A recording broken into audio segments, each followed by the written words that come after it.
네, 제7강 강의 이제 시작하겠습니다. 목차는 앞서 얘기한 것처럼 이런 것들 네 가지가 있고요. 그 다음에 첫 번째, 벡터와 스칼라. 늘 시간에 벡터를 배울 땐 늘 이런 것들을 배우죠.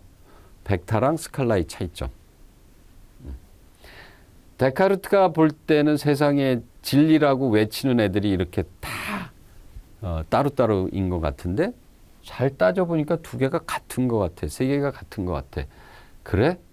다 틀린 거 아니야? 너랑 같은 것 같은데 지금은 여러분도 같다고 얘기하죠. 왜냐하면 벡터는 크기가 같고 방향이 같으면 두 벡터는 같은 거니까요.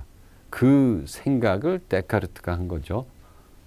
그래서 모든 걸 다 원점으로 돌려서 심지어는 자기가 없는 건 아닐까까지 생각하다 보니까 최소한 난 없지는 않구나. 왜? 내가 없을 거라고 회의하고 있는 나는 존재하지 않느냐. 그래서 나는 생각하기 때문에 그 생각하는 나까지는 부정할 수가 없고 존재한다. 그런 얘기거든요. 이러한 벡터들이 보십시오. 여기에 좌표 평면이라는 걸 두고 여기를 뭐라 그래요? 시점, 출발점, 여기는 종점, 끝점 이런 말로 쓰죠. 데카르트가 생각한 건 이거예요. 얘들을 다 원점으로 옮겨버리는 거예요. 너 그래? 네가 너만 진리라고 생각해? 아니, 너 쟤랑 똑같은 애인걸? 라고 얘기한 거죠.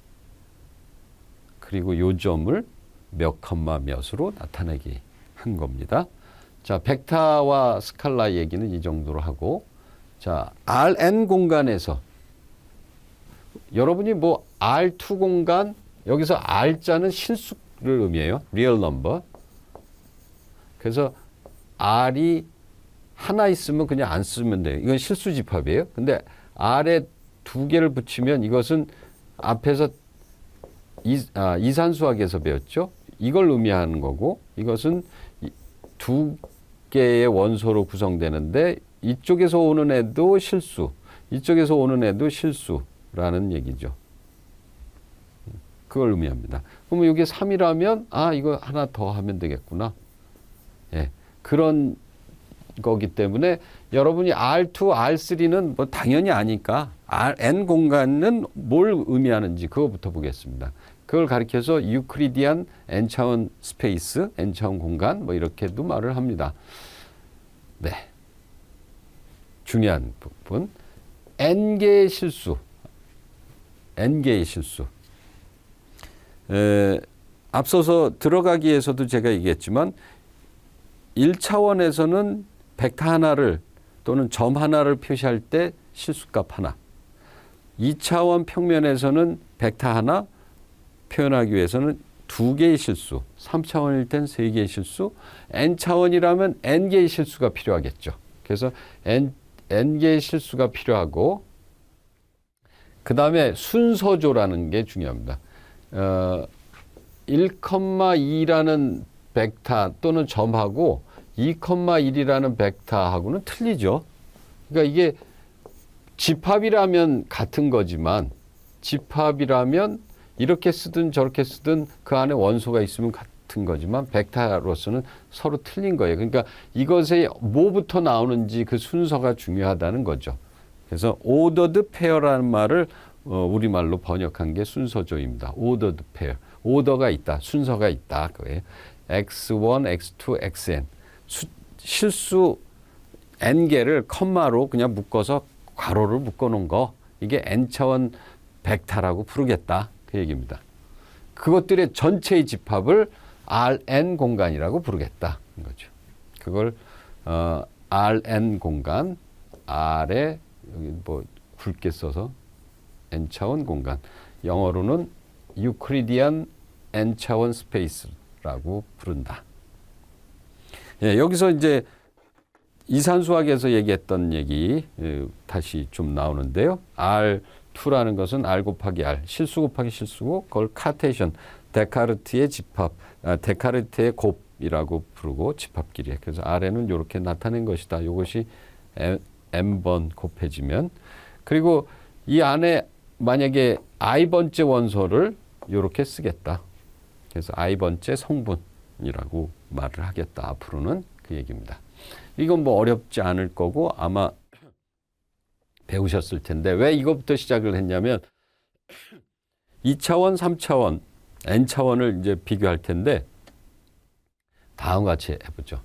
정의 7.1 이건 2차원에 대한 얘기고요. 정의 7.5 3차원, 정의 7.10은 방금 했던 유클리디안 n차원 벡터 공간에서의 얘기입니다. 그때 벡터들을 어떻게 정의하냐? 그림 표로 정리하자면 이렇습니다. R2 공간 여러분 아시겠죠? 이렇게 표시하는 거 두 개. 그 다음에 이때 벡터와 벡터가 서로 같다는 건 뭘까? 이 벡터와 이 벡터가 같다는 것은 뭘 의미할까? 뭐 화살 이걸 위에 붙여줘도 좋고요. 그러니까 A, B라는 벡터랑 D, K라는 벡터가 같다면 그 얘기는 뭐예요? 첫 번째 성분끼리 같고 두 번째 성분끼리 같을 때 같다고 얘기를 하죠. 그 얘기입니다. 첫 번째 성분끼리 같고 두 번째 성분끼리 같으면 두 벡터는 같다고 표시하겠다. 그러면 이제 3차원일 때는 어떻게 했어요? 아, 세 개의 실수들이 순서로 모여 있구나. 가로 안에. 이때 두 벡터가 같으려면 3차원이니까 두 벡터는 세 개의 실수로 구성이 되겠죠. 이렇게. 그것이 같다면 성분끼리 같아야 된다. 두 번째 성분, 세 번째 성분, 첫 번째 성분이 다 같으면 그 두 벡터는 원래부터 같은 것이다. 벡터 아까 여러 개 있었잖아요. 이게 다 크기와 방향이 같은데 원점으로 옮겨 놓으니까 다 같은 놈이 돼버리는 것처럼. 그렇게 중요한 것은 성분으로 표시했을 때 같은 성분, 첫 번째 성분, 두 번째 성분, 세 번째 성분 원소가 서로 같으면 그 벡터는 서로 같은 것이다. 여러분, 그러면 n차원일 때도 마찬가지겠죠. 그래서 방금 전에 정의한 유클리디안 공간, n차원 공간에서 이렇게. 그러면 앞에 있던 걸 기반해서 그대로 연속적으로 얘기한다면 모든 i에 대해서 ai가 bi와 같으면 벡터 a와 벡터 b, n차원 벡터 a, n차원 벡터 b는 서로 같은 것이다라고 말할 수 있는 거죠. 네, 어렵지 않죠. 여기서 한 발 더 나가면 우리가 일부로 갑니다. 행렬로. 그때 어땠어요? 행렬 a와 행렬 b가 같다라는 거. 새로운 수 행렬에 대해서 배우고 나서 행렬 a와 행렬 b가 같으려면 어때야 돼요? 사이즈가 같아야 되고 첫 번째 조건이. 그 다음에 모든 ij에 대해서 ij 원소들끼리 같아야 된다. 그랬잖아요. 얼마나 똑같아요. 왜? 벡터라는 건 행렬을 찌그러뜨리면 되는 거잖아요. 응? 차원 하나를 없애버리면 여기 그러니까 예를 들어서 3,4짜리 크기의 벡터들 전부의 모임에서 난 로가 3개 있는데 그 밑에 행 2개를 없애고 그냥 할래. 그러면 이건 결국 뭘로 바뀌냐면 R4의 한 원소가 돼버리겠죠. 그렇죠. 2개의 열을 없애버린다면, 행을 없애버린다면. 그런 식으로 확장해서 생각하셔도 좋습니다. 자, 정리가 이렇게 됩니다. 그 다음 정리를 해볼게요. 벡터들의 크기. 여러분 고맙게도 데카르트라는 철학자 때문에 고맙게도 여기가 A고 여기가 B라고 할 때 요 벡터의 크기는 어떻게 구하죠? 여기가 A, B라면 피타고라스 정리를 이용해서 여기 A, 여기가 B니까 요게 길이를 C라고 한다면 C는 A 자승 플러스 B 자승의 루트 취해서 구하잖아요. 그걸 요 벡터를 A라고 할 때 A라는 벡터의 길이, 여기 절대치는 행렬의 행렬식이 아니고요. 이건 벡터에서는 벡터의 크기라고 합니다. 자, 이렇게 알고 있어요. 그러면 2차원, 3차원, n차원일 때 어떨 거냐. 네, 잘 생각해 보십시오. 2차원 때 우리 이런 공식으로 쓰고 3차원일 때는 이런 공식을 쓴다면 n차원 공식, n차원 벡터에 대해서는 당연히 이런 식으로 일반화시키는 게 맞겠죠. 이거는 만질 수 있고 실제로 확인해 보면 길이도 맞아요. 근데 이쪽은 확인할 수는 없어요. 직관적으로 확인할 수는 없습니다. 머릿속에서 추상적으로 생각하는 거죠. 그래서 성분들을 자승한 것들을 다 더해서 그것의 루트를 취해 준 것, 이것이 하나의 벡터의 크기입니다. 이거는 더 확장될 수 있어요. 더 추상화될 수 있어요. 그것은 나중에 3부에서 내적 공간 이런 쪽에서 배우겠습니다. 그 다음에 이제 실수곱. 여러분 2차원이 제일 만만하니까 벡터 A라는 벡터가 있어요. 얘는 뭐 4,3이라고 합시다. 그러면 이 4,3하고 평행한 애들을 다 모아놓으면 이 직선상에 있는 애들이겠죠. 예를 들어서 여기 있는 애도 하나의 벡터로 하면 얘는 A라는 벡터, 즉 4,3에다가 뭔가를 곱하면 이렇게 되죠. 이때 곱하는 애는 실수값이면 될 겁니다. 예를 들어서 요 길이랑 요 길이가 같다 그러면 마이너스 1만 여기다 곱해주면 되지 않겠어요? 이런 식으로 하면 요 마이너스 1이라는 게 여기서는 스칼라 K인데 요렇게 곱해주고 요렇게 곱해주면 되죠. 이것도 행렬에서 한 것처럼 행렬의 스칼라 배 기억나시죠? 그거랑 같습니다. 그러니까 모든 원소에다가 앞에 있는 스칼라 K를 곱해주면 되는 거죠. 그런 식으로 생각하면 이것도 다음과 같이 정리가 되죠. 2차원 때 이렇게, 3차원 때 모든 원소들, 성분들에게 K만큼씩 곱해준다면 N차원일 때는 이렇게 정의하는 것이 약속이니까요. 뭐 약속이니까 앞으로는 이렇게 약속할게 그거예요. 그러니까 지켜야 뒷얘기를 이해할 수 있겠죠. 예, 아무 그 거리낌 없이 이렇게 확장하는 거에 대해서 여러분들도 인정하실 수 있을 겁니다. 자, 이제 벡터와 벡터끼리의 합입니다. 행렬과 행렬의 합도 그랬듯이 벡터와 벡터의 합도 어때야 돼요? 두 개가 사이즈가 같아야죠. 그러니까 2차원 벡터랑 6차원 벡터를 더할 수는 없어요. 같은 차원의 벡터들. 그러니까 행렬은 사이즈가 같아야 되고, 그 다음에 어땠어요? IJ 성분 하나만 두고 보면 행렬 A에서 IJ 성분과 행렬 B에서 IJ 성분을 더해서 이 두 개가 더해진 결과물인 덧셈의 결과물인 행렬 C의 IJ 원소로 하는 거죠. 그렇다면 여기서도 비슷하지 않겠어요? 예. 예를 들어서 2차원부터 보죠. 2차원의 경우 벡터 뭐 또는 1 곱하기 2짜리 행렬이라고 생각하셔도 좋고요. 그럼 더 확장시킨 거니까 더 저는 만족스럽습니다.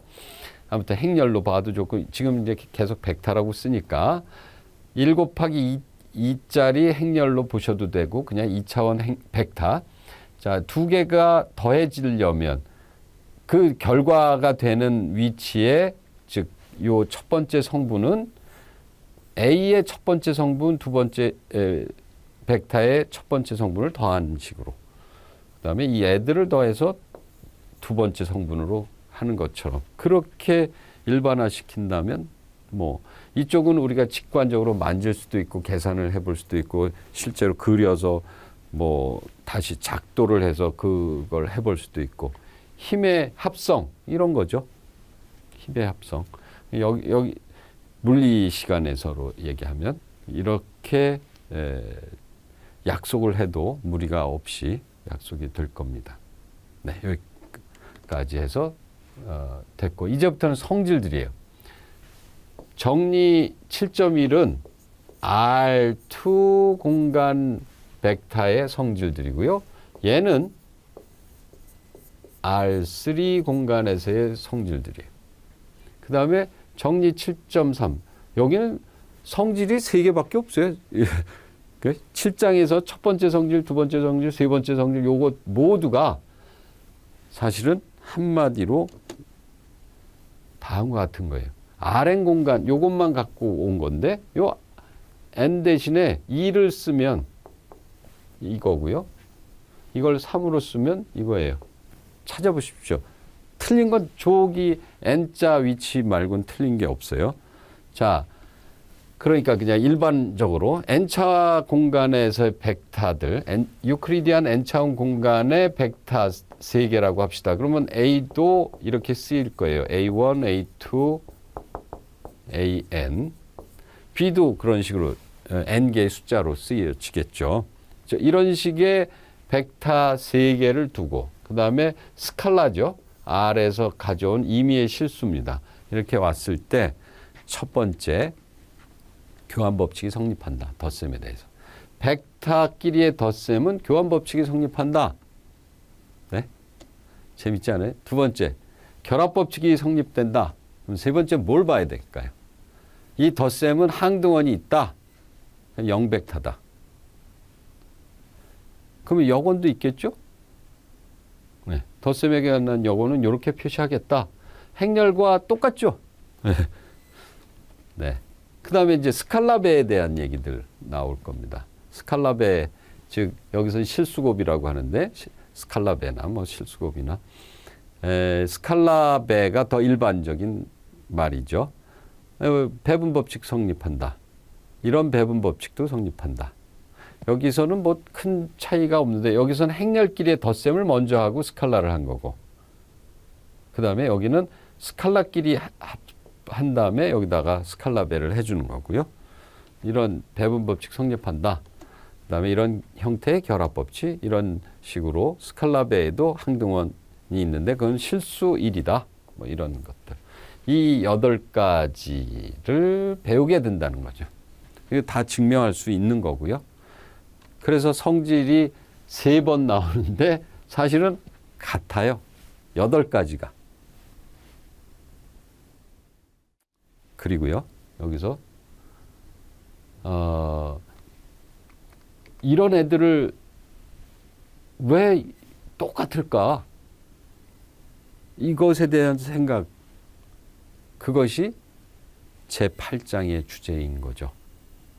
8장의 앞부분, 즉, 벡터 공간이 나오게 된 배경이 바로 이겁니다. 네. 그거는 8장에서 다시 또 설명을 드리죠. 시간이 없지만 간단하게 예를 들어보고요. 예제를 더 보고 싶으면 2015년 강의 쪽에는 좀 더 있으니까 보십시오. Rn 공간에서 벡터, 여기서는 R4겠군요. 그죠? 왜냐하면 원소의 개수가 4개씩이니까. 자, 4차원 벡터 A와 B에 대해서 저걸 구해 주십시오. 이걸 왜 이런 문제를 냈냐면 요건 스칼라배죠. 요거는 벡터끼리 합이죠. 그 다음에 마지막에는 벡터의 크기죠. 그래서 앞에서 배웠던 것들을 다 한 번씩 예를 들어 볼 수 있으니까 그런데요. 3a, 여기다 3을 곱하죠. 그러면 3, 3, 3, 3. 그러니까 마이너스 9, 3, 9, 4, 9, 36. 4, 9, 36이 맞나요? 네. 이게 3a입니다. 아이고, 3b네요. 시간도 없는데 3A를 한다는 걸 3B를 했어요. 죄송합니다. 여기에다 이제 3을 다 곱하고 그 다음에 얘랑 더해 주는 거예요. 여러분 머리 암산 잘 하시니까 첫 번째 원소가 뭘까요? 3 더하기 마이너스 3, 0. 그죠? 여기가 3 곱하면 3, 3, 9, 마이너스 9 더하기 1이면 마이너스 8. 그 다음에 2에다 3을 곱하면 2, 3은 6 더하기 3. 그건 9. 그 다음에 3 곱하기 0은 0이고 거기다 4를 더하면 이거. 이게 뭐냐면 요거겠죠. 그러면 이거 전체의 크기, 벡터의 크기는 어떻게 구한다고요? 루트 각 원소들의 자승. 88, 64, 99, 36. 아, 이게 왜 글씨들이 막 쪼개지네요. 드디어라는 얘기는 늘 그래왔다는 얘기. 자, 이거 계산하면 됩니다. 정리해 볼게요. 그렇게 됐나. 3a 먼저 했죠? 이거 b랑 더해주면 이렇게 되고 그것의 크기는 이렇게 구하시면 되고 뭐 답은 루트 161이 되네요. 네, 여기까지 해서 첫 번째 주제 끝났습니다. 여러분 교재에는 띄어져 있지만 그걸 어떤 동일한 관점에서 정리를 하는 그런 시간이 되었기를 바랍니다. 네, 그러면 두 번째 주제로 넘어가겠습니다. 네, 두 번째 주제. R3 공간에서 직선의 방정식 구하는 건데요. 뭐 직선이라는 건 유클리드 시기에는 그냥 이렇게 직선을 진짜 그리고 그랬는데 이걸 방정식으로 표현, 즉 대수적으로 표현을 해보겠다는 거죠. 그래서 그걸 가리켜서 직선의 벡터 방정식이라고 하는데 하나는 유클리드의 기하학에 따르면 두 점이 주어져 있고 그 두 점을 지나는 직선은 하나밖에 없다.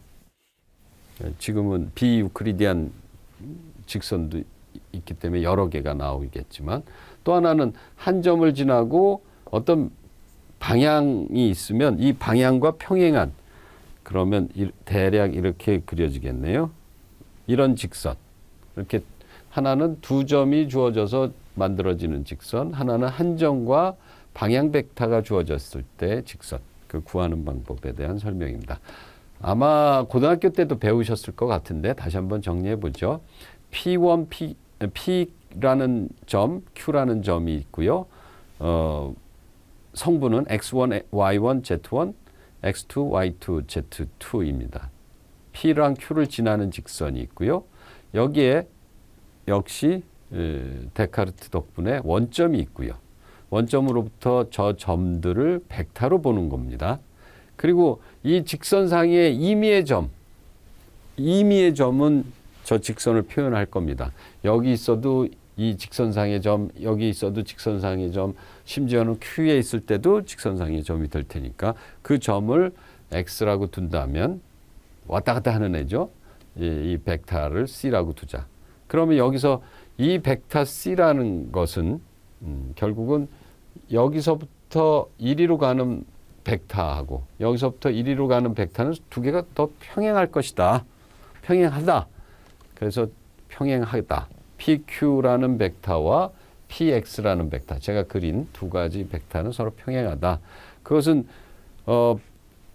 이게 벡터의 차이죠. 이 전체 벡터 B라는 벡터는 A 더하기 요만큼이니까 B라는 벡터 빼기 얘를 하면 요 벡터가 나오죠. 그래서 요게 되고 그다음에 마찬가지로 이게 합의 결과인데 C가 뭐 두 벡터 A와 요만큼의 벡터. 그러면 C에서 A를 빼버리면 요 전체 벡터 우리가 원하는 이 벡터가 나오겠죠. 그래서 C에서 A 요 두 벡터가 서로 평행하다. 두 벡터가 평행하다.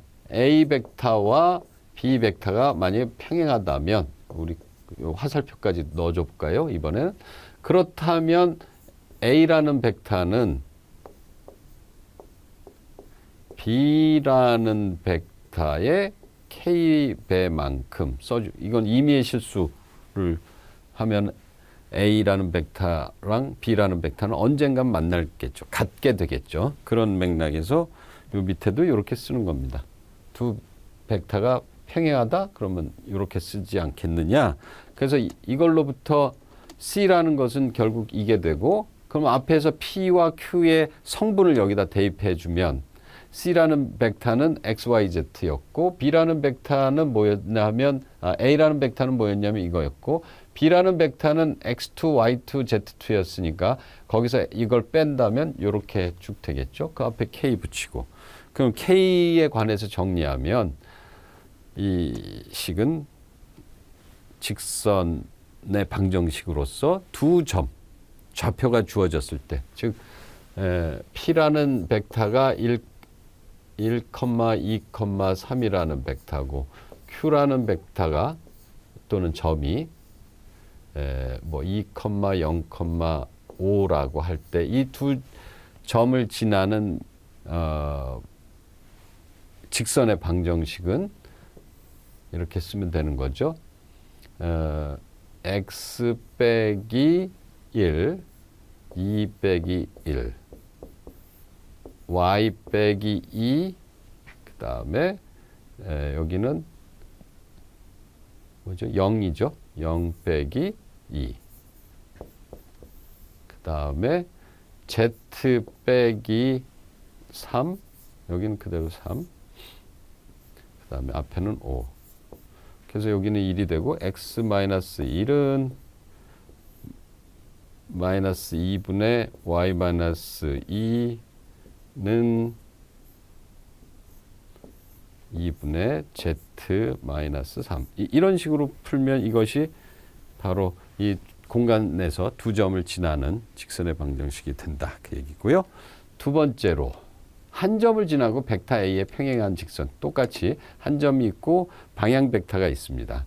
그러면 이 P에서 이 방향으로 직선을 긋는다면 이렇게 될 거고, 이 직선상의 임의의 점을 X라고 두면, 좌표는 X, Y, Z라고 하면, 이때 벡터 B와 벡터 C가 있을 때, 요 벡터죠. P에서 X로 가는 이 벡터는 C에서 B를 빼겠죠. C에서 B를 빼고 그것이 뭐랑 평행하다? A랑 평행하다. 그렇겠죠? 그러면 C 마이너스 B는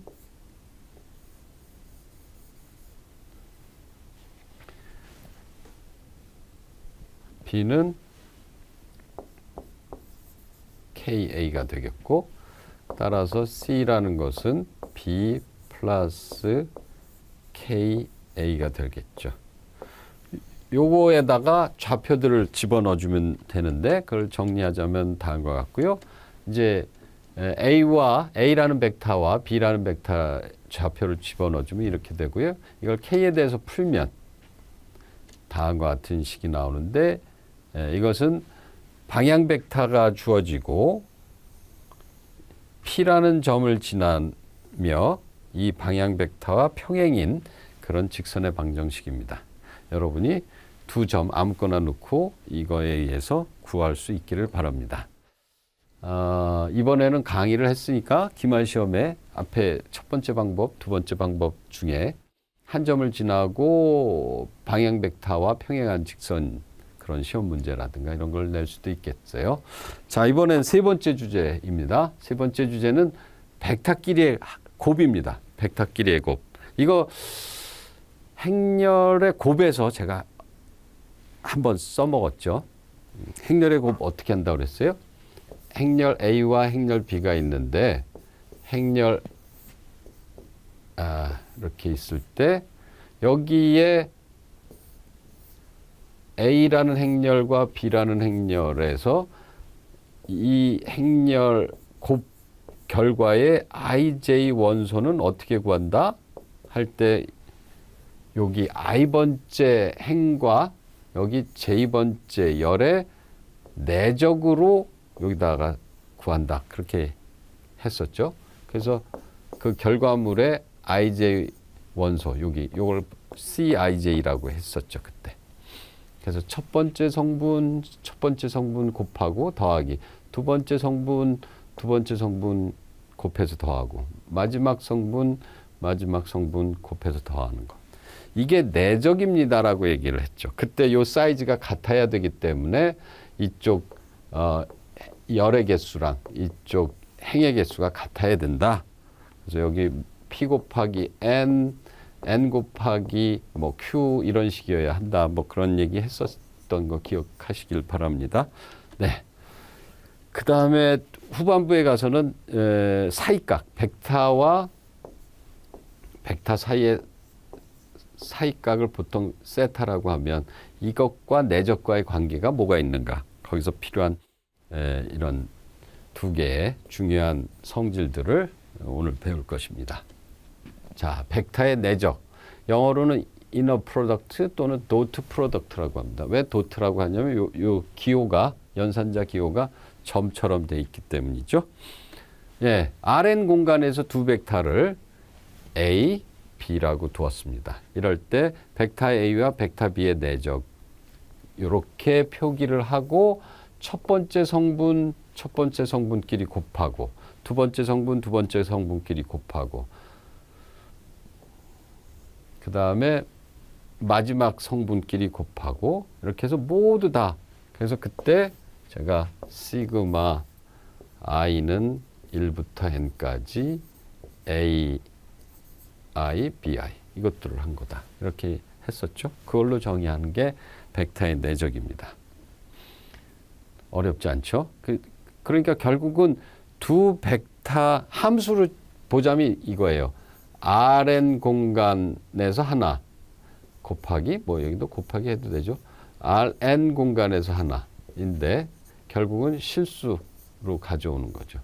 여기서 벡터 하나를 가져오고 그걸 A라고 하고 컴마 여기서 벡터 하나를 가져와서 하고 그것의 내적을 뭐 도트라고 할까요? 도트라는 함수인데 이것은 일부러 함수인 것처럼 이탈릭체로 쓴다고 썼습니다. 그것은 이거 두 개의 성분들로 봤을 때 시그마 AI, BI 단 i는 1부터 그 차원까지 요걸로 하면 요거는 실수 아니에요? 실수값 하나. 이렇게 함수라고 생각하셔도 좋겠습니다. 시간이 없는데 왜 딴 얘기까지 할까요, 제가? 네. 이 벡터 A와 벡터 B의 내적을 행렬로 치자면 요 행렬과 요 행렬에 트랜스포즈 시킨 걸로 행렬 곱으로 이해하셔도 된다 말씀드렸고요. 이제 언제나 그렇듯이 수학적인 대상에 연산을 하나 정의를 한 다음에 그 연산에 대한 성질들을 따져보는 거죠. 네, 성질들이 증명이 돼야 되는데 증명은 생략하고요. 여러분 관심 있으면 교재를 보시고 자 다음과 같은 법칙들이 성립한다. 첫 번째 내적은 교환 법칙이 성립된다.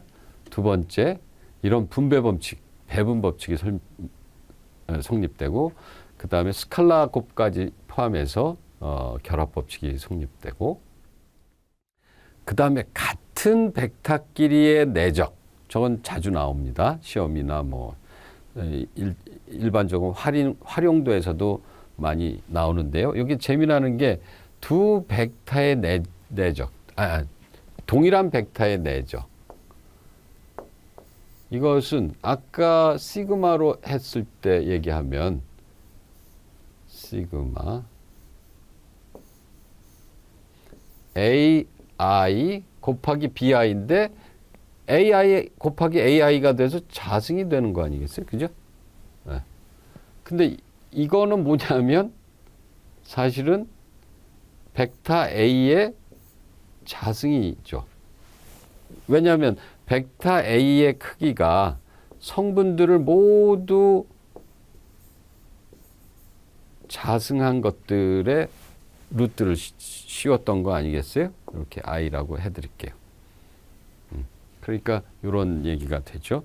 그래서 이런 얘기가 되는 겁니다. 자기 크기의 자승배가 된다. 그러니까 실수 세계에서는 언제나 0보다 크거나 같은데 같은 경우는 언제냐? 그것은 그 벡터 자체가 0벡터일 때만 그렇다. 네, 그럴 수밖에 없죠. 한번 아무거나 생각해 보십시오. Rn 공간이 아니라 R2 공간으로 할 때 하나가 0이라고 하죠. A가.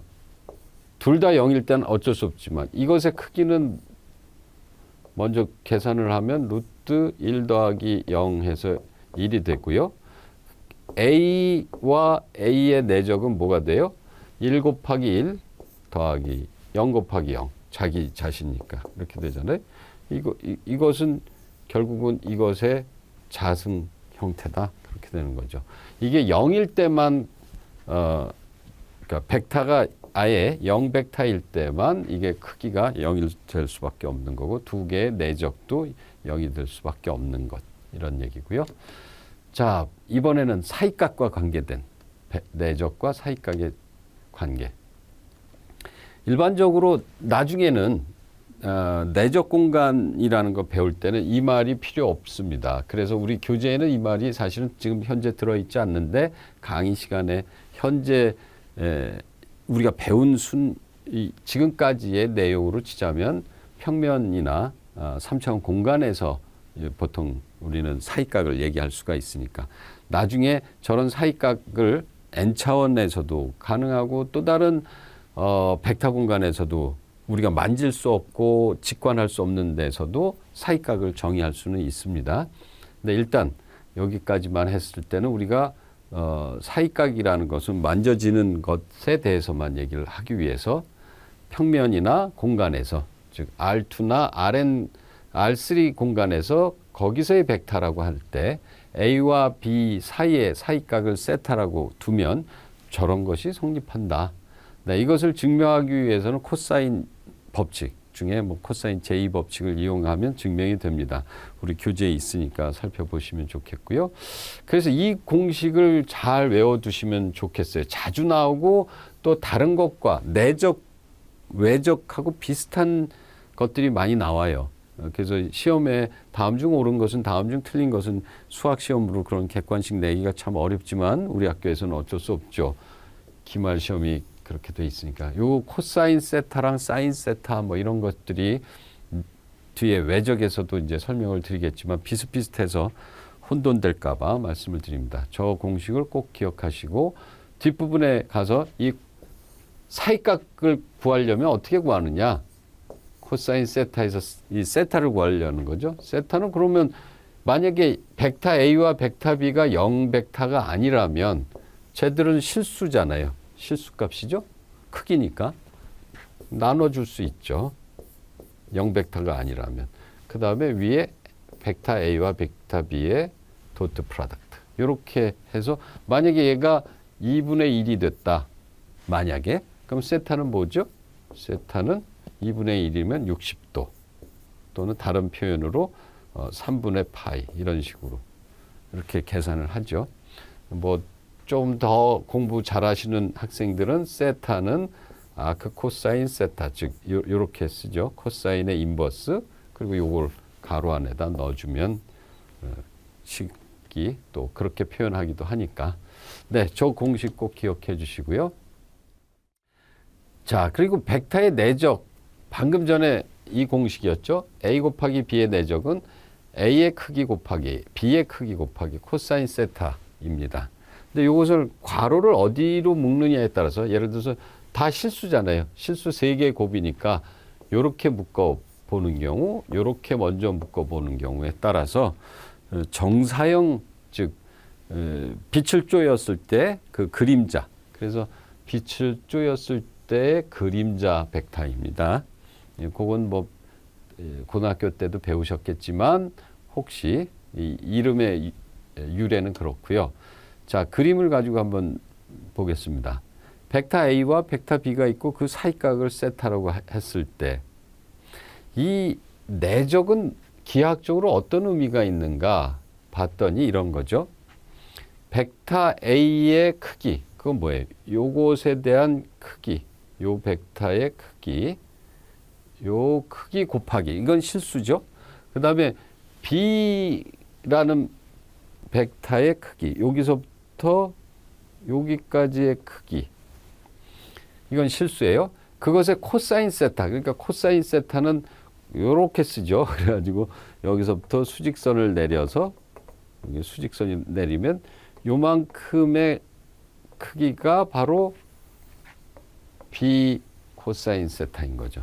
그러니까 별로 큰 의미는 없어 보이는데요. 요거 곱하기 요거 두 개의 실수값의 곱이다. 이렇게 보여지는 거죠. 요것도 뭐 뒤에 그림을 가지고 얘기하면 되겠는데 지금 말씀드린 걸 그림으로 표현하면 대략 저렇습니다. 그럴 때 내적 자체는 이 길이 곱하기 지금 H1이라고 쓰여져 있는 이 벡터의 길이 두 개의 실수의 곱인데 저때 H1이라는 벡터를 가리켜서 이 벡터 B의 벡터 A로의 벡터 B의 벡터 A로의 정사형 벡터라고 부른다. 어디에서 어디로. 그죠? 그러니까 B에서 A로. 여기서 만약에 여기 램프가 있거나 태양이 있거나 그래서 빛을 쪼여준다면 이 방향으로 이것과 평행인 방향으로 그럼 그림자가 이렇게 나오겠죠. 그래서 이제 그림자 벡터라고 얘기를 하는 거죠. 네. 그래서 저 그림자 벡터도 나중에 상당히 자주 나오고 중요하니까 한번 알아두시면 좋겠는데, 그래서 이렇게 쓰는 거죠. 벡터의 내적은 아까 얘기한 것처럼 요 얘기인데, A 벡터의 길이, 그 다음에 정사형 벡터의 길이를 곱한 것이다. 근데 정사형 벡터라는 거, 이 화살표로 돼 있는 OH1의, 그러니까 원점에서 H1으로 가는 저 벡터는, 여기서 이제 뒤에서도 다시 나오겠죠. 이 단위 벡터라는 말이 중요합니다. 단위 벡터라는 것은, 길이가 1인 아무 벡터나 다 단위 벡터가 돼요. 이게 만약에 길이가 1짜리라면 이런 벡터를 단위 벡터라고 그래요. 그러면 이쪽 방향으로 가령 벡터가 A라는 벡터가 있는데, 단위 길이 여기서 잘라보니까 길이가 요만한 게 3개가 가면, 4개가 가면 얘가 되겠다. 그러면 단위 길이 벡터의 4배를 한 거겠죠. 그래서 4 곱하기 이쪽 A 방향으로의 길이가 1짜리인 벡터를, 이쪽 방향으로의 길이가 1짜리인 벡터를 단위 벡터라고 부르고, 기호로는 이런 식으로 UA 뭐 이런 식으로 쓴다.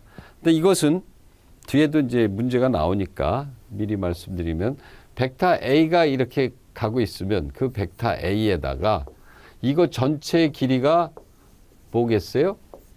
이거겠죠. 벡터 A의 사이즈. 그러니까 그걸로 나눠주면, 요거는 스칼라니까요.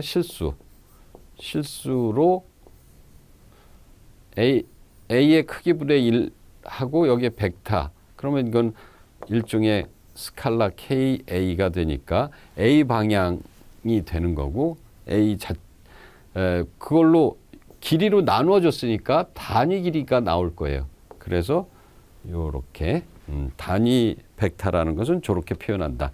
미리 이번 수업에서도 이게 풀이가 필요하고 그래서 말씀드리지만, 뒷부분에 갈수록 단위 벡터 이런 것들이 더 자주 나옵니다. 미리 또 말씀드리면, 2차원 평면이라고 합시다. 거기에서 여기 1,0이라는 곳, 그 다음에 여기에 0,1이라는 곳은 각각 x축으로의 단위 길이짜리죠. 단위 길이 벡터죠. 이것은 y축으로 단위 길이 벡터죠. 이런 애들을 가리켜서 E1 또는 E2, 대문자로도 써도 되고요. 그래서 E1 벡터, E2 벡터 이런 애들을 단위 벡터이면서도 좌표계를 형성해 주는 애라서 기본 단위 벡터라는 말도 씁니다. 뒤에도 나오니까 미리 좀, 글씨가 아주 기본 단위 벡터라고 부릅니다. 네, 너무 얘기가 길어졌지만 꼭 필요한 얘기입니다. 그래서 이쪽 입장으로 보면 이것은 벡터 B의 길이, 벡터 길이 요 길이죠. 여기서부터 요거 길이 곱하기, 이번에는 A의 정사형 벡터인데 어디로의 정사형 벡터인가 하면 B 벡터로의 A의 정사형 벡터, 여기 표시되어 있는 요것의 길이 두 개를 곱한 것이 바로 A와 B의 내적이다. 이런 얘기요. 여기서는 뭐 그 내적이 기하학적으로 어떤 의미를 갖는가도 설명이 되지만, 특히 정사형 벡터라는 말을 처음으로 도입하고 있습니다. 그러니까 관심을 갖고 이해해 주시기 바랍니다. 그 다음에 시간 관계상 빨리빨리 넘어가겠습니다. 예제를 보는데 평면 벡터 1,2 마이너스 1,3에 대해서 A의 단위 벡터를 구하라. 두 벡터 사이각을 구하라. 그 다음에 벡터 B의 벡터 A로의 정사형 벡터. 그러니까 벡터 A가 이렇게 있고 벡터 B가 이렇게 있으면 벡터 B의 A 방향으로 요렇게 간 애가 바로 정사형 벡터죠. 저걸 구해라 하는 겁니다. 하나씩 구해보죠. 단위 벡터는 어떻게 구해요? 크기로 나눠줘야 됩니다. 벡터 A는 사실은 보자 치면은 1,2라고 했을 때 이 벡터죠. 이 벡터는 길이가 일자리가 아니죠. 그러니까 이 방향으로의 단위 벡터를 구하려면 이것의 길이로 나눠주면 단위 길이가 일자리가 되겠죠. 그래서 그 얘기입니다. 그래서 바로 요것이 뭐예요? 단위 벡터인데 A 방향으로의 단위 벡터예요. 그럼 저것은 길이가 루트 5 금방 나왔으니까 요 길이가 루트 5 그걸로 이 벡터 자체를 나눠주면 저런 새로운 벡터가 되는데 이것은 길이가 일자리다. 어떻게 증명해? 그냥 계산을 하시면 되죠. UA의 시간이 없다면서 계속 제가 스스로 목을 베고 있네요. 루트 5분의 1의 자승 그 다음에 루트 5분의 2의 자승. 그러면 각각 여기는 5분의 1 더하기 여기는 5분의 4 그럼 두 개 더하면 1이 되죠. 그래서 단위 길이가 됩니다. 자, 단위 벡터 구했고요. 단위 벡터 요거 뒤에 필요하니까 기억해 두시고 두 번째 두 벡터의 사이각 공식 기억나시죠? A와 B의 내적은 어때요? A의 크기, B의 크기, 그 다음에 코사인 세타예요. 그러니까 코사인 세타는 이걸로 얘를 나눠주면 되죠. 그러려면 일단 내적도 구할 수 있어야 되고 크기도 구할 수 있어야 돼요. 크기는 구할 수 있죠. 얘의 크기 1 더하기 4의 루트, 그러니까 루트 5고 1의 자승, 마이너스 1의 자승 1, 그 다음에 9의 자승, 3의 자승 9, 그럼 루트 10. 그래서 밑에는 이렇게 되고요. 두 벡터의 내적이 필요하죠. 위에. 내적은 1 곱하기 마이너스 1은 마이너스 1. 2 곱하기 3은 6. 그래서 그것을 요 위에다, 그걸 더해줘야죠. 참 죄송합니다. 그러면 5가 되겠네요. 그러면, 결국은 이렇게 되겠네요. 자, 그러면 이제, 현학적인 학생들, 수학을 좋아하는 학생들은 아마 이렇게 쓰겠죠. 또는 코사인 세타가 이거다 또는 이거다 라면 이거 같은 거니까요. 이거라고 하면 저는 이렇게 외워요. 2분의 1, 2분의 루트 2 요거 뭐 싫으면 이렇게 하기도 하고요. 2분의 루트 3 여기는 0, 여기는 1. 사인의 경우 사인 0도, 사인 30도, 사인 45도, 사인 60도, 사인 90도. 코사인은 그 반대죠. 코사인 0도, 코사인 30도, 코사인 45도, 코사인 60도, 코사인 90도. 이렇게 해서 이런 식으로 외우기 때문에 이런 기호도 쓰는데 아무튼 따라서 지금 이것에 해당되는 애가 얘죠. 그러니까 45도구나. 그렇게 해서 구해낼 수 있죠. 네, 이제 세 번째. 벡터 B의 벡터 A로의 정사형 벡터. 그림을 그리자면 행렬 A, 벡터 A가 저렇고 벡터 B는 저렇습니다. 마이너스 1,3이니까. 그 다음에 B 벡터를 A 방향으로 정사형 시키면 저렇게 되는데 어찌 보니까 벡터 A랑 똑같을 수도 있겠네요. 느낌상. 확인을 해보겠습니다. 그러면 결국은 저 노랗게 표시된 지금 저기서 노랗게 표시된 다시요. 노랗게 표시된 바로 저 벡터 A가 정사형 벡터일 텐데 저걸 C라고 합시다. 진짜 A인지 아닌지는 아직 모르니까 C라고 했을 때 어떻게 구하느냐면 C는 벡터 B의 크기 곱하기 코사인 세타. 벡터 B의 코사인 세타이면서 방향은 이쪽 방향에 A 벡터 방향에 방향 벡터를 붙여줘야 되죠. 단위 벡터로. 그죠? 그게 요거죠. 그래서 우리가 앞에서 구한 거 있어요. 코사인 세타 구해야 되고 방향 벡터를 구해야 되는데 각각 다 구했죠.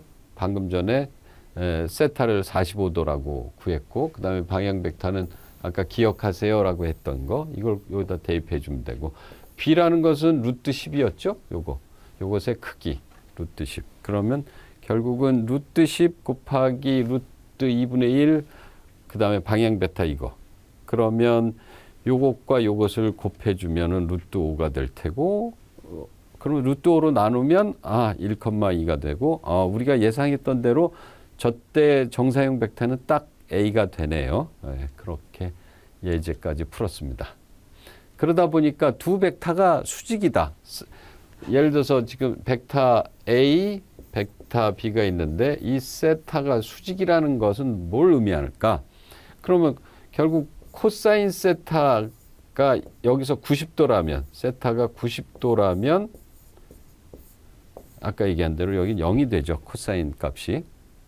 그러면 원래 우리 공식에서 이 값이 코사인 90도라면 여기가 0이 될 테니까 얘들은 0이 될 수 없을 테고, 그러면 두 벡터가 0이 아닌 두 벡터의 내적을 했더니 0이라면, 숫자 0이라면, 두 벡터의 내적이 0이라면 그 사이각은 90도였겠구나, 이렇게 되겠죠.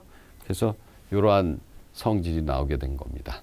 0벡터가 아닌 두 벡터가 서로 수직이려면 그 두 벡터의 내적의 값이 0이다. 그리고 이것은 우리가 일반적으로 평면과 공간에서 그런데 그걸 일반화시키고 추상화시킨다면 다음과 같이 약속할 수 있죠. 약속. Rn 공간에서는 벡터가 어떤 모양인지 모르고 그때 사이각이라는 게 뭘 의미하는지 우리는 직관적으로 알 수 없죠.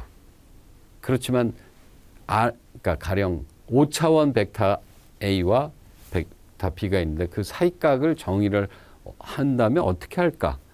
이런 식으로 약속하자는 겁니다.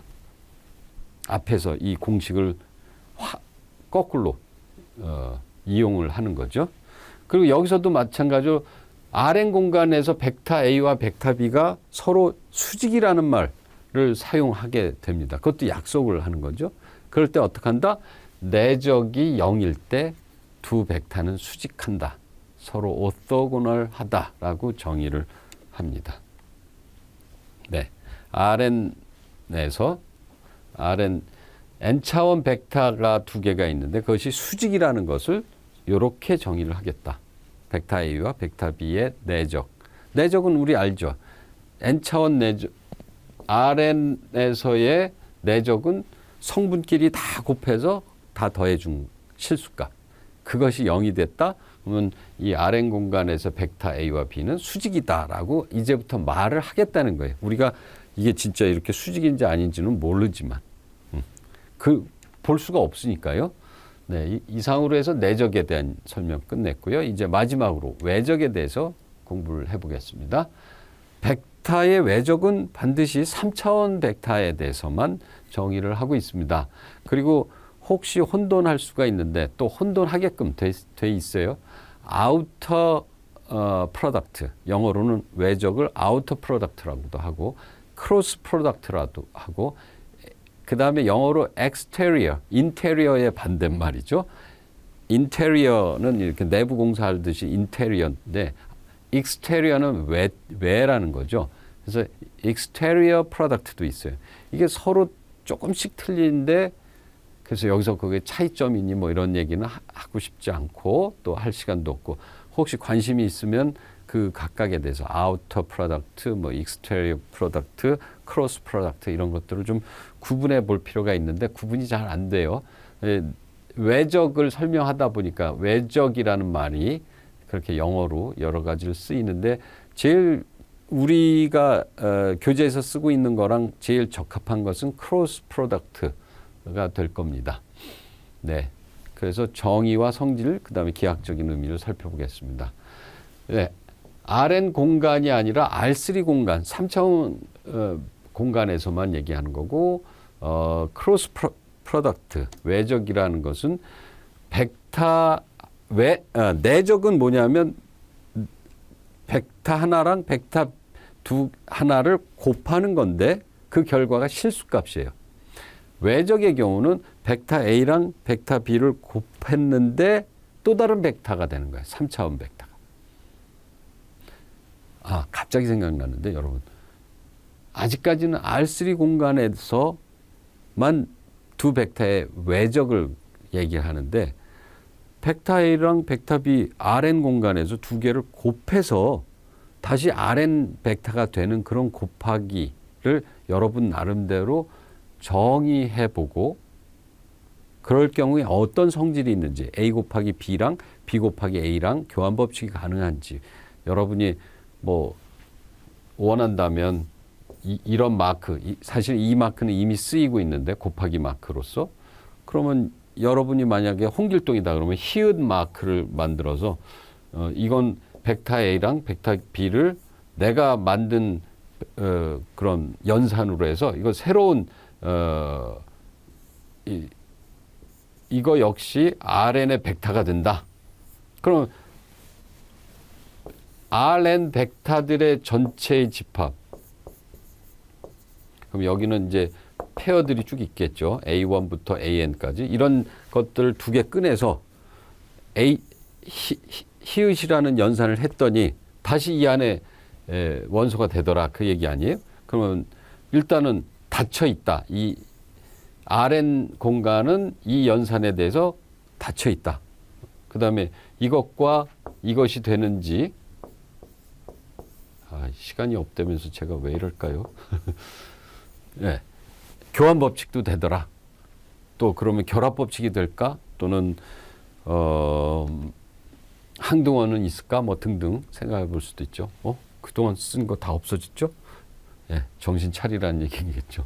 벡터 A랑 벡터 B를 외적을 하면 그 결과는 3차원 벡터가 되는데 두 개가 나옵니다. 요렇게가 있는데 둘 중에 하나를 고르는데 우리는 위에 거로 고르겠다. 그 얘기예요. 그래서 그림은 그런 의미고요. 예, A에서 B 방향으로 할 때 참 웃기죠. 수학하는 사람들이 이런 플레밍인의 왼손 법칙처럼 이렇게 잡았을 때 엄지손가락이 가르치는 그 방향으로의 벡터를 A와 B의 외적으로 정의하겠다. 이렇게는 안 하죠. 수학에서는. 진짜는 이렇게 기호로 얘기를 하죠. 평행하지 않는 두 벡터 A와 B에 대해서 모두 수직인 벡터. 아까 그 그림이 그런 거죠. 수직인 거. 보세요. 이 벡터와 이 벡터에 대해서 수직인 애는 즉 A와 B 벡터가 구성하는 평면이 있겠죠. 그 평면의 수직인 애는 위나 아래 둘 다 수직하니까. 그중에 이렇게 얘기해서 위로 올라가는 애만 결정한 것이 두 벡터에 모두 수직인 벡터가 두 개가 있는데 그중에 한 벡터 요걸 선택하겠다. 얘를 두 벡터의 내적이라고 부르고 A 크로스 B라고 기호로 쓰겠다. 자, 이제 3차원 벡터에 대해서 클로스 프로덕트라는 이 외적을 약속했어요. 그러면 뭘 봐야겠습니까? A 크로스 B랑 B 크로스 A랑 같을까? 뭐 등등 성질들을 보겠죠. 한번 보겠습니다. 이것을 좋은 의미로 볼 때 앞에서 배웠던 행렬식까지 연속해서 볼 때 다음과 같은 것을 여러분한테 제공해 드리고 싶습니다. 그러니까 A 곱하기 B라는 이 외적을 계산할 때 행렬식으로 계산하는 방법을 잠깐 소개해 드릴게요. 앞에서 A 곱하기 B는 이렇게 약속을 했습니다. 이걸 외우라고 말할 수도 없고 그렇긴 한데 그래서 지금 이 얘기를 하는데요. 외우라고 할 수는 없지만 이 첫 번째 성분, 두 번째 성분, 세 번째 성분에 어떤 독특한 성질이 있어요. 첫 번째 성분에는 밑에 그 인덱스 번호가 1이 안 나와요. 여기는 2가 안 나오고 여기는 3이 안 나와요. 그러니까 A1, A2, A3, B1, B2, B3 중에 첫 번째 성분에는 A1, B1이 빠진 두 개이고 여기는 2가 빠진 두 개이고 여기는 3이 빠진 두 개이고들이에요. 그리고 그것의 뺄셈들이죠. 그러면 어찌 보면 얘는 내적으로 치면 이것이죠. 예를 들어서 이걸 보면 A1 곱하기 B1 빼기 A2 곱하기 B1 이런 식으로 내적 형태로 그 행렬식 형태로 표현할 수가 있죠. 그 다음에 아까 얘기했던 기본 단위 행렬이라는 게 여기서 이제 나와요. 기본 단위 행렬. 기본 단위 행렬이 E1, E2, E3와 같아서 이렇게 해주면 좋겠다는 겁니다. 무슨 얘기인가 하면, 자, 이 벡타의 내적은 벡타가 되죠. 그래서 세 개의 성분이 나오게 됩니다. 근데 이 성분을 보니까 각각이 어떤 행렬식처럼 됐죠. 그러면 이런 식으로 묘사가 된다는 거예요. 그거는 좀 이따도 이제 얘기를 하겠습니다. 요 밑에서. 일단 요것은 이런 3차 정방행렬의 행렬식하고 똑같다. 자, 보십시오. E1 곱하기 요거죠. A2, B3, A3, B2. 그거예요. 그다음 여기는 플러스로 둬도 되는 게 위치를 바꿔놨기 때문이에요. 그래서 보시면 E2에다가 A1 곱하기 B3 원래는 A3 곱하기 B1인데 순서가 이거 붙어 있죠. A3, B1 붙어 있고 그 다음에 A1, B3는 나중에 나오니까 부호가 마이너스 돼서 여긴 플러스가 돼버리죠. 그래서 결국은 앞으로 A 곱하기 B를 계산할 때 A가 1, 2, 3, B가 2, 3, 4 예를 들어서 이렇다. 그럴 때 A 곱하기 B의 외적을 구하세요. 그러면 이 공식을 외워서 하지 마시고 행렬식을 구해 달라는 거예요. E1, E2, E3 이거는 기본 단위 벡터인데 일단 뒤에서 다. 그 다음에 A 곱하기 B라고 그러면 A를 먼저 써줘야 돼요. 이건 되게 중요합니다. B를 먼저 써주면 안 돼요. 그것은 B 곱하기 A고 그것은 교환 법칙이 안 되기 때문이에요. 나중에 다시 설명드리겠지만 이렇게 해서 그러면 요거 하면은 2, 4 그 다음에 2, 4, 8 빼기 3, 3은 9 그러니까 마이너스 1이 되겠네. 첫 번째 성분은 뭐 그런 식으로 계산을 해달라는 거예요. 자, 그러면 저 기본 단위 벡터에 대한 얘기를 좀 하죠.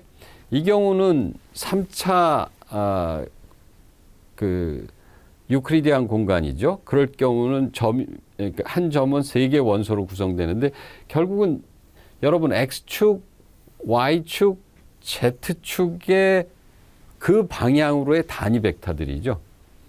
네. 이런 애들을 기본 단위 벡터라고 하는데 그리고 아까도 얘기했지만 소문자로도 씁니다. 그건 뭐 소문자 대문자는 중요하지 않고 그러면 R3 공간의 임의의 벡터 얘는 임의의 벡터죠. 얘는 어떻게 표현되냐 하면 이런 식으로 표현돼요. 그 얘기는 이 기본 단위 벡터들은 한 부분만 0이 아니고 그리고 그 값도 1로 다 동일해요. 그러니까 말하자면 Y축, Z축 또는 X축, Z축에 대해서는 관여를 못하죠. X축, Y축, Z축 방향으로만 관여를 하니까. 결국은 얘는 X방향으로 얼마만큼 이만큼 Y 방향으로 얼마만큼 B만큼 그래 이거야. 이런 식으로 묘사가 된다는 거예요. 이런 거를 기본 단위 벡터의 1차 결합식이라고 부르는데 나중에 얘기를 하죠. 그래서 지금 요거 대신에 요거 써준 것 뿐이에요. 요런 식으로 됐기 때문에 보십시오. 똑같죠. 여기 이 부분을 보시면 E1, E2, E3의 1차 결합식으로 표현되는데 얘들은 다 실수값 아니겠어요? 그죠? 실수값. 예. 그래서 요것이 이렇게 묘사되는 것은 ABC가 이렇게 묘사되는 것과 똑같다는 거죠. 그래서 그거 설명하기 위해서 기본 단위 벡터 개념을 다시 설명을 드렸습니다. 자, 이제부터는 성질들이 예제를 먼저 하는데요. 아까 간단하게 얘기했으니까. 자, 이렇게 해서 두 벡터가 있으면 A 곱하기 B 벡터는 이걸 A를 먼저 써주고 B 벡터를 그 다음에 써주고 그렇게 해서 계산을 하면 이렇게 되죠. 예를 들어서 첫 번째 것만 한번 빨리 볼까요? 요건데 그러면은 이렇게 하면 마이너스 3, 이렇게 하면 마이너스 8인데 플러스 8이 되겠죠. 이런 식으로 계산을 해서 쭉 쓰면 계산들 하면 이렇게 돼요. 이 얘기가 뭐냐 하면 마지막 이 얘기는 그냥 써주면 돼요. 좌표로.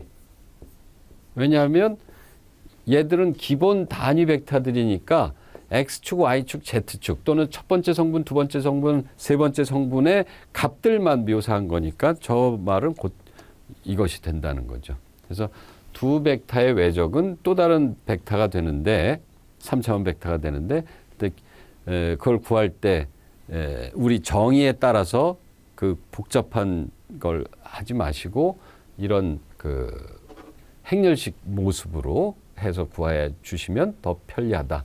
그 말씀까지 드립니다. 예, 이제 겨우 성질이 나오네요. 이제 외적을 정의했어요. 근데 외적의 경우는 첫 번째 결합법칙이 성립되지는 않지만 부호만 달라진다는 거. 그런 거 기억하시면 좋겠고요. 그 다음에 내적의 경우는 이것이 뭐였죠? 이렇게 돼 있었죠. 근데 이번에는 동일한 크기와 방향을 갖는 벡터가 같은 거죠. 그것의 외적은 0벡터가 되더라. 그런 거. 그 다음에 대신에 이런 그 분배 법칙이라든가 결합 법칙이라든가 이런 것들이 성립된다. 그리고 아울러서 좀 알아둘 것은 이런 결합 법칙, 벡터들끼리의 결합 법칙입니다. 지금 요거는 벡터들끼리. 이런 거는 앞에 빠지고 들어가고 하는 거는 괜찮은데 이러한 형태의 결합 법칙, 스칼라가 전혀 없는 것들은 성립되지 않고 그 다음에 평행한 두 벡터의 내적은 0이다. 이것은 이것의 따름 정리입니다. 얘는 벡터가 서로 같은데 평행한 거죠. 같으니까.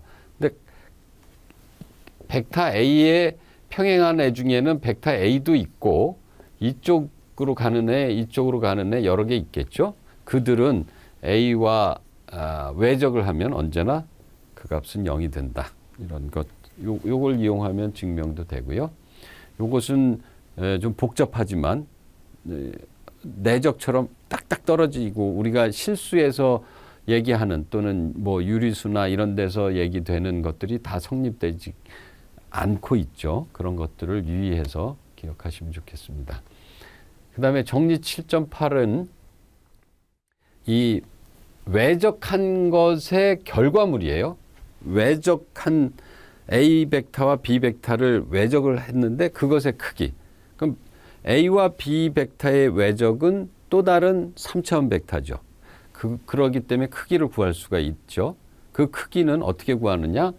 A의 크기, B의 크기, 사인 세타. 어디서 이거 비슷한 거 보셨죠? 그래서 여기서 조금 더 나가면 요 얘기를 헛갈리지 마시라고. 얘랑 매우 비슷한데 전혀 틀린 거죠. 이쪽은 내적, 이쪽은 외적. 예, 꼭 기억하십시오. 여기까지는 똑같고 여긴 코사인 세타, 저긴 사인 세타예요. 자, 그러면 여기서 요거부터 좀 보겠습니다. 이 A 곱하기 B 벡터의 크기는 따로따로 벡터의 사인 세타예요. 일단 이 벡터의 크기는 여기의 길이죠. 벡터 A의 길이. 그 다음에 벡터 B의 길이 곱하기 사인 세타는 사인은 이렇게 쓰니까, 그죠? 이거의 바로 이 부분이죠. 요 길이가 B 크기의 사인 세타예요. 그러면 저 평행사변형의 면적이 되네요. 네, 맞습니다. 기하학적으로는 벡터 A와 벡터 B 3차원 내에서 벡터 A와 벡터 B의 외적은 그것의 크기가 그 벡터 A와 벡터 B로 구성되는 평행사변형의 면적이 된다는 거죠. 그래서 이런 얘기를 기억해 두시고요. 아까 이거랑 혼돈하지 마시라는 거. 벡터 A와 벡터 B의 외적의 크기는 저 벡터 A와 벡터 B로 구성되는 평행사변형의 면적이다. 이것도 기억해 두시고요. 그 다음에 그것뿐만 아니라 평행 육면체의 부피 구하는 것도 벡터의 내적과 외적을 같이 쓰면 구할 수 있어요. 예를 들면 이겁니다. 이것도 혼돈하지 말라고 써드렸고, 동시에 보십시오. 이 벡터와 곱하기 이 벡터의 내적이잖아요. 이 벡터, 이 벡터의 내적은 이것의 크기 다음에 코사인 세타예요. 그러니까 이것의 크기 곱하기 이것의 크기 곱하기 코사인 세타. 그런 것이 되죠. 그래서 저 식을 유도하는 것은 이걸 이용한 것이고요. 그 다음에 이것의 그림을 한번 보겠습니다. 일단 벡터 A와 벡터 B가 있고요. 그것의 외적 A 곱하기 B는 위로 올라간 저 애고요. 근데 이 벡터 A와 벡터 B의 외적은 바로 이 평행사변형의 면적이라고 했습니다. 방금 전에. 그 다음에 이제 위로 올라가는 벡터 C가 있어요. 저 벡터 C의 코사인 세타는 이쪽 길이일 겁니다. 그죠? 이렇게 됐으니까 요게 요만큼의 길이가 바로 요 길이인 거죠. 그러니까 이거를 면적 곱하기 이 높이를 하게 되니까 결과적으로는 저런 평행 육면체의 부피를 구하는 꼴이 되는 거죠. 이해되셨죠? 그래서 앞으로 이 세 개의 벡터가 공간상에 이렇게 벡터, 위로 벡터 이렇게 세 개가 있으면 이 길이, 그러니까 좌표를 알면 그것의 부피를 구할 수 있겠구나. 부피는 어떻게 구한다? 그냥 이걸 A와 B의 외적한 결과와 벡터 C의 내적을 하면 되겠구나. 결국은 내적은 숫자가 나올 테니까. 그래서 정리 7.9는 저거 구하는 방법에 대한 얘기입니다.